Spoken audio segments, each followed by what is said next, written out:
Assim como o Corinthians, vive em meio a uma grande maratona de jogos. Só que ao contrário do rival, que jogou no meio de semana pela Libertadores com seu time titular, o tricolor atuou pela Sul-Americana com uma formação absolutamente alternativa, ou seja, os seus jogadores estão teoricamente mais descansados. O grande problema do técnico Roger Machado, sem dúvida, é o excesso de desfalques. Lucas Ramon, Alan Franco, Rafael Tolói, Pablo Maia, Marcos Antônio e Mike estão no departamento médico. Por outro lado, Bobadilha, preservado da viagem ao Chile, deve ser relacionado. Acho que o mais importante é pontuar. Jogar fora de casa, a gente tem que manter o mesmo pegado, o mesmo ritmo que a gente faz dentro de casa. Então acho que o mais importante, o que o Roger sempre pede, para a gente somar pontos, independente de quem seja, mas pontuar. Em Itaquera, o tricolor fará o segundo de 4 jogos seguidos longe do Morumbi. Neste momento, está em 4º lugar na classificação do Brasileiro, posição que garante vaga direta para a Libertadores do ano que vem. Confiança em alta também, porque o time está invicto a 5 jogos por várias competições e em 4 desses não sofreu gols. Nivaldo Decilo, chegou o grande momento. Ó, esse clássico aí pegando fogo, tá atrás dele aqui, maravilhoso, tô vendo tudinho. Corinthians e São Paulo. O negócio é o seguinte, tem muita pergunta, vou tentar.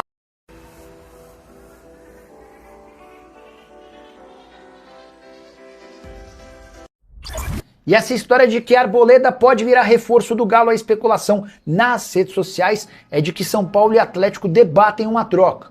Do Scarpa indo para o Tricolor e do Arboleda sendo cedido para o Clube Atlético Mineiro. Já havia contado para vocês que o São Paulo descarta a contratação de Scarpa. De qualquer forma, fui checar antes de gravar esse vídeo com uma fonte do Atlético sobre um possível interesse do clube em Arboleda, zagueiro equatoriano de 34 anos de idade que não fica no São Paulo. Ele não teve que ter o seu contrato rescindido depois de se ausentar por um mês, porque o Tricolor quer alguma compensação financeira do clube que o contratar. Mas é certo que o Arboleda vai embora durante a pausa para a Copa do Mundo. Abre aspas para essa fonte atleticana com quem conversei. O Galo vai tratar sobre saídas e chegadas após esses 7 jogos antes da parada para a Copa. Foco total nessa reta final. De todo modo, pelo prestígio que você tem adquirido comigo, é a fonte conversando comigo, te respondo essa.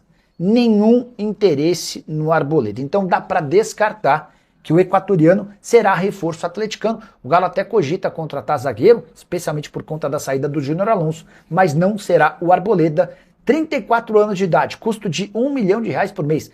Caberia no seu time do coração? Vale a lembrança do histórico pra lá de polêmico fora dos campos. Caleri já renovou seu contrato com o São Paulo? A resposta é não.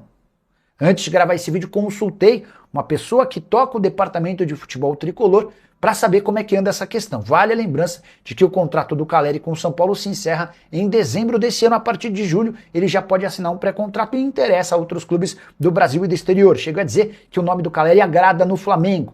Já na Argentina, River Plate e Boca Juniors são 2 velhos interessados no jogador. Importante contar que, embora não tenha havido a renovação do contrato, o São Paulo segue insistindo e confiando de que o acordo vai acontecer. O Caleri tem uma identificação enorme com o São Paulo, mas antes há necessidade de solução de problemas antigos. São Paulo deve para o Caleri e também para seus antigos representantes. A tendência é que esse acordo saia entre maio e junho, mas o prazo está ficando cada vez mais curto. Se o São Paulo deixar o Caleri para assinar um pré-contrato a partir de julho, essa operação pode ficar ainda mais cara. Essa pessoa do São Paulo com quem conversei respondeu assim sobre a renovação. Ainda não fechamos e não dá para dizer nem que está perto nem longe. Estamos trabalhando, fecha aspas, disse o dirigente São Paulino. Você, São Paulino, tem preocupação em relação ao futuro do Caleri? Vale a lembrança de que ele e Lucas Moura são os principais atletas cujos vínculos ainda não foram renovados. O Lucas Moura que só deve voltar a jogar no ano que vem, sem nenhuma certeza de que ele permanecerá no Morumbi.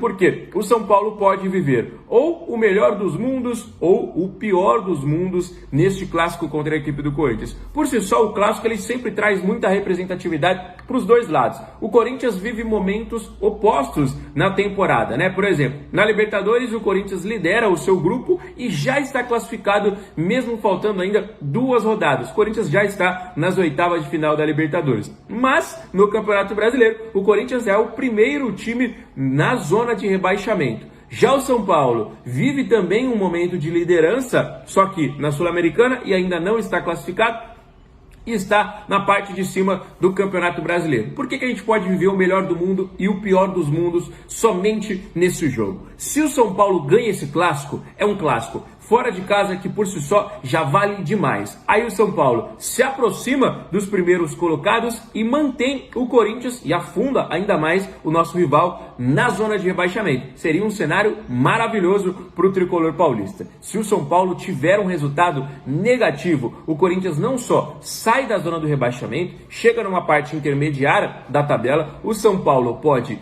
perder posições, né? Pode ser ultrapassado pelo próprio Fluminense, ultrapassado também pelo Bahia, o Fluminense já está na frente, desculpa, ultrapassado pelo Atlético Paranaense, pelo Bahia, e pode, inclusive, mais uma partida não ter vitórias, né? Porque, para quem não se lembra, o São Paulo vem de 3 empates, né? Os 3 últimos jogos foram 3 empates, 0-0 com o Milionários e 0-0 com o O'Higgins, e também um empate contra a equipe do Bahia no Campeonato Brasileiro. Então, o São Paulo perde, aí ficaria 3 empates e uma derrota justamente num clássico, né? Então esse jogo, ele vai praticamente definir o que será aí esses próximos jogos e o que definir também o que pode ser também o futuro do treinador, que se o São Paulo perde um clássico de uma maneira feia para o Corinthians, o Roger Machado pode ser demitido. Ele completou somente 15 jogos à frente do tricolor paulista. Até o momento não foi repetida nenhuma escalação. Do primeiro jogo ao 15º, nenhuma escalação foi repetida, né? Muitas trocas, alguns jogadores lesionados, algumas questões de um time poupado, de um time misto e tudo mais.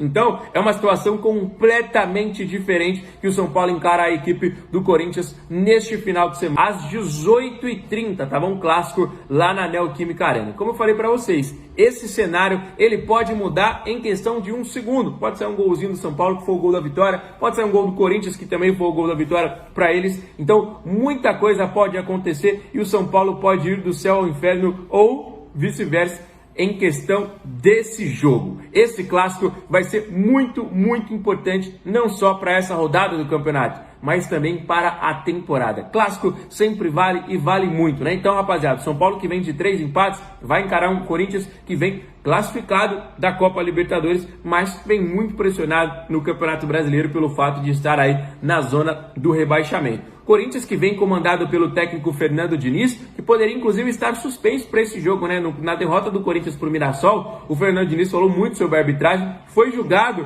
no STJD, mas foi absolvido, né? Teria a possibilidade de ele nem estar no banco de reserva, mas como foi absolvido, estará aí comandando a nossa equipe rival, que está crescendo de produção justamente por conta de Jesse Lingard, né? Um reforço internacional, um meia inglês de Copa do Mundo, de seleção, de Manchester United, né? De outras equipes aí do futebol europeu, que agora veste a camisa do Corinthians e está jogando muito bem, né? Então é bom ficar de olho nesse jogador, e o Corinthians tem que ficar de olho no Luciano, no Caleri, né? Que são os jogadores que historicamente gostam de fazer gols aí no nosso rival, gostam de decidir jogos importantes. E rapaziada, eu quero saber de vocês, como é que tá a expectativa para esse jogo? Sinceramente, não tô com tanta fé em nenhum dos dois times, né? Porque às vezes a gente fala, o São Paulo tá melhor e a gente pode vencer. Então a gente fala, não, o São Paulo tá muito mal, o rival vem muito bem, pode ser um clássico complicado. Mas os dois, para mim, não vive, né, o seu melhor momento, né? O seu melhor futebol, o que pode apresentar. Será um clássico decidido, na minha visão, em pouquíssimos detalhes, né? Então quem errar menos, minha visão é de que pode vencer esse clássico. Eu acho que o São Paulo tem que aproveitar, sim, as oportunidades de bola aérea que tiver, e o Caleri e o Luciano vão ter que estar iluminados nesse jogo, que a gente precisa e muito deles, né? Principalmente por serem aí essas referências no ataque. Então, será um São Paulo, para mim, que tem que ser consistente no sistema defensivo, mesmo com os desfalques, né? Por exemplo, do Arboleda. A gente não sabe ainda as situações de outros jogadores machucados, né? Como é o caso de Lucas Ramon, como é o caso de Alan Franco, que a gente vai trazer também para vocês no próximo vídeo. Então é um São Paulo que precisa se consolidar e muito na parte defensiva, ser muito, mas muito incisivo no meio de campo. A gente não vai ter o Marcos Antônio, que é um motorzinho. Então vai ser um São Paulo desfalcado, mas vai ser um São Paulo que tem que bater de frente. Clássico é clássico, eu sempre falo. Clássico não tem favorito. quantas vezes o São Paulo já chegou num momento bem melhor do que o Corinthians, falou, olha, até antes do tabu ser encerrado, hoje é o momento do tabu quebrar, hoje é o momento de vitória, o Corinthians tá mal, o Corinthians tá na zona de rebaixamento, o Corinthians tá jogando nada, mas clássico, meu amigo, é outra história. Já tô vendo a movimentação nas redes sociais das duas torcidas, e o Corinthians tá falando, a gente não pode perder pro São Paulo, o São Paulo tá falando, a gente não pode perder pro Corinthians, então vale demais esse clássico, né? Esses 3 pontos serão com gosto assim, mano, de até 5 pontos, né? Porque serão valiosos demais, serão 3 pontos de ouro para ambas as equipes, né? Mas nós, como São Paulino, estamos aí nessa esperança dessa vitória. Beleza, galera? Vou falar sobre um nome que está circulando aí no radar do São Paulo, que eu quero dar minha opinião aqui e obviamente quero saber a opinião de vocês, então já vai deixando aí nos comentários, porque agora a gente vai falar sobre o Vitor Sá. Quem se lembra, né, o jogador ganhou notoriedade aqui no futebol brasileiro, vestindo as cores do Botafogo, né, foi campeão e tudo mais. O jogador chegou em 2022 depois de uma carreira praticamente toda no futebol europeu, jogou na Áustria, jogou também na Alemanha, depois foi para o mundo árabe, até que em 2022 chegou a equipe do Botafogo, ficou até 2024, quando foi negociado com a equipe do Krasnodar da Rússia. Para quem não conhece, o Krasnodar é a mesma equipe que tem o Diego Costa, né, aquele ex-zagueiro da equipe do São Paulo. Eles foram campeões russos, né, na última temporada, o Vitor Sá estava lá ao lado do Diego Costa, e agora falta 2 rodadas para o campeonato russo terminar, e o Krasnodar está a 1 ponto na frente do Zenit, né, seu rival direto. Então o Krasnodar pode ser bicampeão junto com o Vitor Sá. O jogador tem 22 partidas no campeonato e 6 participações em gols. Só que, sinceramente, não acho que seja um jogador assim que o São Paulo vá trazer e vai mudar o rumo da nossa equipe, né? Porque ele tem 32 anos de idade, né? Então já é um jogador caminhando mais para sua aposentadoria, só que ele é uma oportunidade de mercado. Ele é um jogador que o contrato está se encerrando agora em junho, né? Já fica livre, já pode chegar de graça. E ele está no radar, inclusive, do próprio Corinthians, né? O Corinthians está conversando com o Vitor Sá já tem um tempinho, e agora o São Paulo, né, teve o nome oferecido e está analisando a possibilidade, né? Como eu falei para vocês, é um jogador que ficará livre no mercado e o São Paulo se interessa, né? Quando fala livre no mercado, parece que a anteninha do São Paulo aqui, tá livre no mercado, vamos ficar atentos. Pode ser emprestado, pode ser negociado numa troca. O São Paulo fica atento a todas essas possibilidades. Se o jogador é bom ou não, vê depois, né? Primeiro, vê a questão financeira. Tá livre? Tá sem contrato? Tá encerrando? Vamos conversar com ele. Então, essa é a situação do Vitor Sá. É um jogador que, como eu falei para vocês, foi campeão russo na última temporada, pode ser campeão russo nesta temporada. De 28 partidas que a equipe fez até agora, né? O campeonato se encerra com 30, porque são 16 equipes, né? Então, de 28 jogos do Krasnodar no campeonato, o Vitor Sá entrou em campo em 22 e, como eu falei, 6 participações em gol. Eu, sinceramente, não acho que vai ser o salvador da pátria, não acho que seria um jogador que chegasse assim e falar, ele vai botar, sei lá, o Arthur no banco, vai colocar o Ferreirinha no banco, vai ser titular absoluto. Não vejo o Vitor Sá desta maneira. Eu já não via ele quando ele veio pro Botafogo em 2022 dessa forma, né? Hoje, então, com 32 anos, para ser sincero para vocês, não acompanho o campeonato russo, não sei o nível que está por lá, pode ser que ele esteja jogando muito bem, mas os números não sejam tão bons. Muitas vezes acontece isso, o cara joga demais, mas ele não participa de uma assistência, não faz um gol, e às vezes parece que o cara não joga nada, né? Porque ele tem, sei lá, 50 jogos, nenhum gol. Mas o cara ali dentro de campo é totalmente diferente, faz o time jogar e tudo mais. Não tô falando que é o caso do Vitor Sá, porque, como eu disse para vocês, não acompanho o campeonato russo. O que eu vi dele foi em 2022 até 2024 com as cores do Botafogo, né? Então, não acho que seja aquela grande oportunidade para o São Paulo, mesmo que seja livre no mercado, porque é um jogador com 32 anos de idade. Mas respeito todas as opiniões de vocês. Então, o que você quiser deixar aí no comentário, se falar, alemão, eu assisto o Campeonato Russo e ele tá jogando demais, seria uma grande contratação para o São Paulo. Legal, se você concordar comigo, falar também, alemão, não acho que seja uma boa não, vamos para outro nome? Tamo junto. Deixa aí nos comentários o que você acha sobre o Vitor Sá. Os últimos 2 anos dos Crias de Cotia foram vitoriosos. O Sub-20 conquistou a Copinha e foi bicampeão da Copa do Brasil. Tudo sob o comando de Alan Barcelos, que deixou o clube no mês passado por causa do desejo de fazer uma transição para o profissional. Ele foi parar no rival, Palmeiras. Depois da saída turbulenta, o tricolor apostou em uma prata da casa. O pra sempre Cria de Cotia, Júlio Batista. Tem um vínculo muito grande e forte com São Paulo. Eu comecei aqui nas categorias inferiores desde os 12 anos até chegar na etapa profissional. E voltar para cá nesse momento, acho que fez muito sentido para mim e eu estou muito feliz mesmo de poder ajudar esses meninos nessa transição, que é a transição do futebol semiprofissional para o futebol profissional. Apesar do sucesso do último treinador que ocupou a área técnica do Sub-20 tricolor, Júlio Batista entende que começa um trabalho do zero. A ideia é apostar num projeto totalmente novo e focado no longo prazo. Quanto você acha que consegue absorver e aproveitar do que ficou até aqui do trabalho do último treinador? Eu acho que cada treinador tem sua forma de enxergar e ver o jogo, né? Talvez eu não utilize praticamente nada, tem uma forma muito concreta de enxergar e ver o futebol. É um recomeço, os jogadores estão tendo que se adaptar à forma como eu quero que eles joguem, como eu quero que eles pensem, como eu quero que eles se comportem. Então é totalmente uma mudança que eu estou tentando dar para eles em 360. Eu quero ensinar que eles tenham uma identidade de um time, não só de um time, mas de jogadores que pensam alto, que pensam em chegar na etapa profissional, voltar a resgatar esse vínculo dos jogadores que eram das categorias de base com o São Paulo. Depois de aposentar as chuteiras, ele deu início à formação como técnico. Tirou licenças da UEFA e treinou equipes de base dos clubes espanhóis Valladolid e Real Madrid. Agora, no time que o revelou, tem a missão de prolongar os anos vitoriosos dos Crias de Cotia.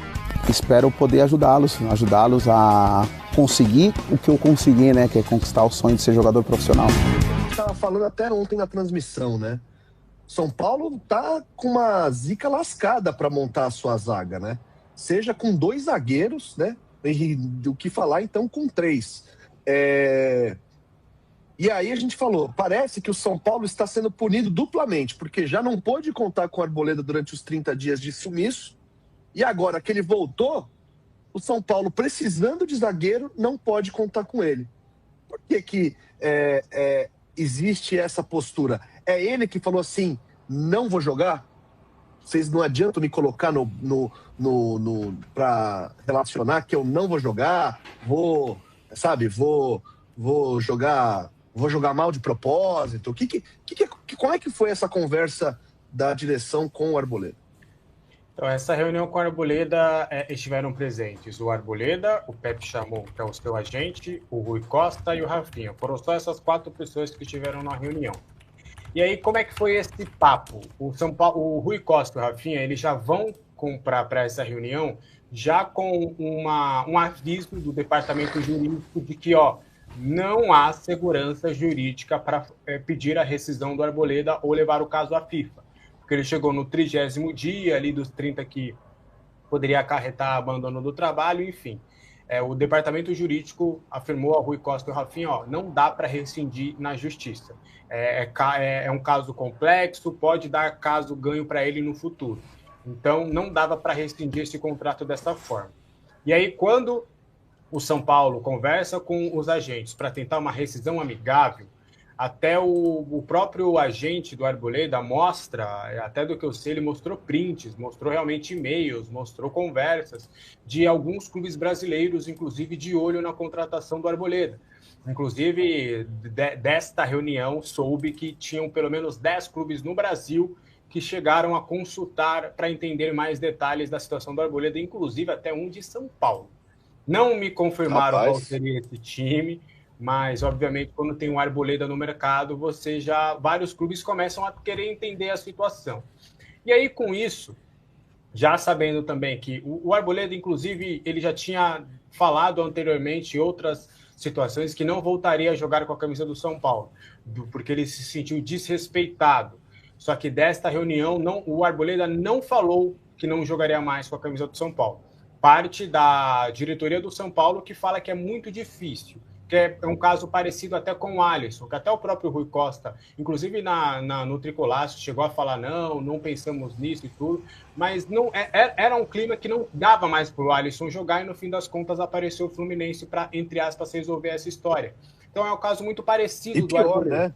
E pior, o Alisson... O Alisson, assim, o comportamento do Arboleda foi pior do que o do Alisson, na minha opinião. Mas a forma de se comunicar do Alisson depois de sair de São Paulo foi péssima. Primeiro que ele não falou com o torcedor. E aí depois, ele, quando sabe da queda do Crespo, ele vai lá e meio que cospe na cara do clube, né? Uma coisa um rancor ali muito grande, sendo que foi algo provocado por ele próprio, né? Porque ele foi lá aceitar a proposta que o convite que o Dorival fez. Então, realmente, eu acho que se o Arboleda faz um meia-culpa, coisa que é difícil, porque ele não tem muito feitio de dar boas declarações em momentos de crise, eu acho que ele conseguiria se recuperar. Aí, muito pela escassez de zagueiros em condição de jogo, gente. O Tolói vai estar, digamos, não vai estar 100%. O Alan Franco seguramente não vai estar 100% se entrar. É por uma necessidade absurda, necessidade extrema, que esses caras provavelmente podem ir a campo no domingo. E aí o Rafinha e o Rui Costa, eles evitam decretar que ele não joga mais, mas a palavra é dificilmente, por tudo que aconteceu. Só que aí o São Paulo, sabendo desses interessados, qual que foi a questão? O Rui Costa ficou tipo, poxa, eu rescindo esse contrato de maneira amigável e eu vou praticamente liberar o Arboleda para um outro clube no futebol brasileiro de graça? Porque o acordo amigável seria, eu não te pago nada, você não me paga nada, a gente zera aqui, tá tudo certo. E aí o São Paulo acreditava que isso ia premiar o Arboleda por tudo que ele fez. Então a decisão do departamento de futebol foi, você vai treinar aqui, você vai fazer os exames de pré-temporada para saber se você tem alguma lesão ou não, porque vai que, não sei, se você usou algum remédio, alguma coisa que não pode, ou se você tem alguma lesão aí que possa ter acontecido fora. Enfim, vamos fazer os exames. Aí o São Paulo, até para se respaldar juridicamente, o que o São Paulo vai fazer com o Arboleda? Vai fazer um trabalho específico de pré-temporada. Não vai evitar a palavra treinar em separado ou treinar afastado, porque isso também pode dar base jurídica para o Arboleda. Então ele vai fazer os exames, vai fazer um recondicionamento físico e enquanto ele fizer esse recondicionamento físico vai ter a pausa da Copa do Mundo, vai abrir a janela e aí o São Paulo vai ter a possibilidade de negociar o Arboleda. Então ele vai treinar ali em horários alternativos, fazendo esse recondicionamento físico, essa pré-temporada, até o staff vir com uma proposta que o São Paulo encare como vantajosa. Na visão do São Paulo é difícil vir um jogador como moeda de troca, porque o Arboleda na visão do São Paulo está desvalorizado. Ninguém vai querer trocar um jogador minimamente útil pelo Arboleda. Problema, né? Então eles apostam em alguma venda e conseguir algum tipo de valor com o Arboleda, meio que uma contenção de danos, basicamente. Então, Alex, como a gente já viu muita coisa no futebol, eu não falaria que o Arboleda não jogaria mais com a camisa do São Paulo, mas seria bem difícil, eu ficaria muito surpreso, para mim seria uma das maiores reviravoltas que eu já vi com a camisa do São Paulo. Corinthians e São Paulo fazem mais um capítulo do histórico majestoso neste domingo às 18h30 na Neoquímica Arena pela 15ª rodada do Brasileirão, Série A 2026. O clássico paulista chega carregado de tensão, rivalidade e pressão dos dois lados. O clássico entre Corinthians e São Paulo terá transmissão exclusiva pela plataforma de streaming Amazon Prime Video. O retrospecto na arena é favorável ao rival, todavia nos últimos confrontos em geral o São Paulo foi amplamente superior. O tricolor chega com 8 desfalques, o que preocupa a torcida e o técnico Roger Machado. A provável escalação do São Paulo para o majestoso tem Rafael, Cedric Doria, Sabino, Wendel, Bobadilla,